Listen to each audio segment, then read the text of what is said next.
ഇന്ന് നമ്മൾ ഉണ്ടാക്കിയിട്ടുള്ളത് ഒരു ട്വിൻ എൻജിൻ RC പ്ലെയിൻ ആണ്. ഇതൊരു ഡോക്ടർക്കും വേണ്ടി അവരുടെ ഹോസ്പിറ്റലിൻ്റെ പേര് വെച്ചിട്ട് നമ്മൾ ചെയ്തതാണ്.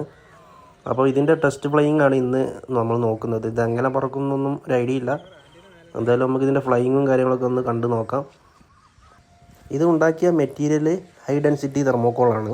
നോർമൽ തെർമോക്കോളിനെക്കാട്ടി കുറച്ച് ഡെൻസിറ്റി കൂടിയ തെർമോക്കോളാണ്. അത് വെച്ചിട്ടാണ് ഇത് ഫുള്ളായിട്ട് മേക്ക് ചെയ്തിട്ടുള്ളത്.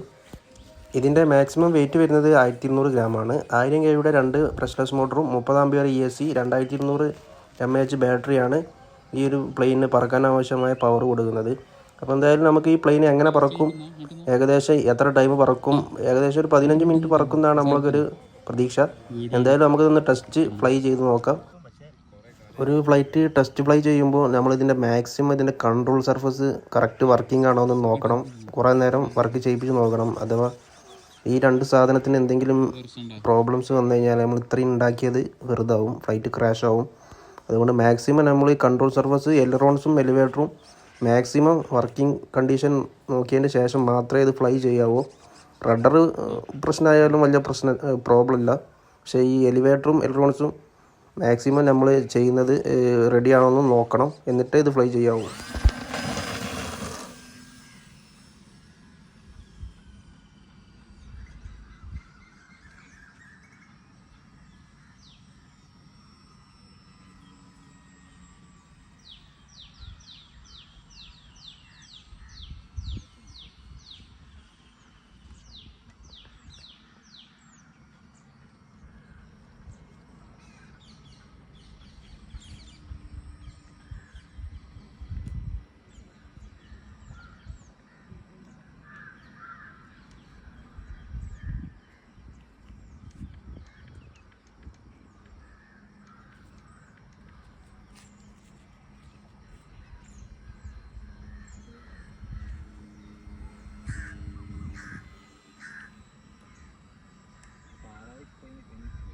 അപ്പോൾ നമ്മുടെ പ്ലെയിന് അടിപൊളി ഫ്ലൈയിങ് ആണ്. നല്ല സ്റ്റെബിലിറ്റി ഉണ്ട്. നല്ല ഹൈറ്റിൽ ഫ്ലൈ ചെയ്യുമ്പോൾ നമുക്കൊരു റിയൽ എയർക്രാഫ്റ്റിൻ്റെ ഫീലിംഗ് വരുന്നുണ്ട്.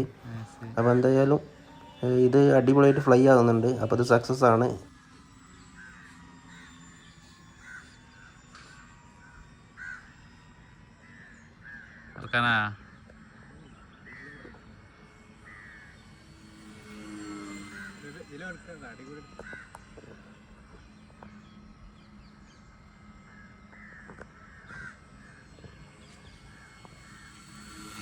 Oh.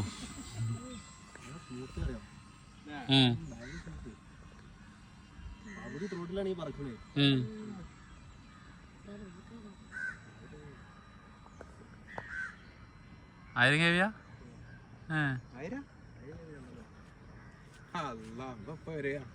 ആരാ?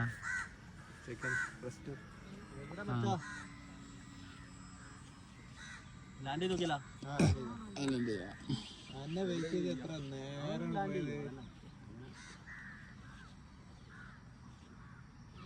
അപ്പോൾ ഇതുപോലത്തെ മോഡലുകൾ ആർക്കെങ്കിലും അവരുടെ പേരിൽ ഡിസൈനിൽ വേണമെന്നുണ്ടെങ്കിൽ നമ്മൾ ഈ നമ്പറിൽ കോൺടാക്റ്റ് ചെയ്യാം.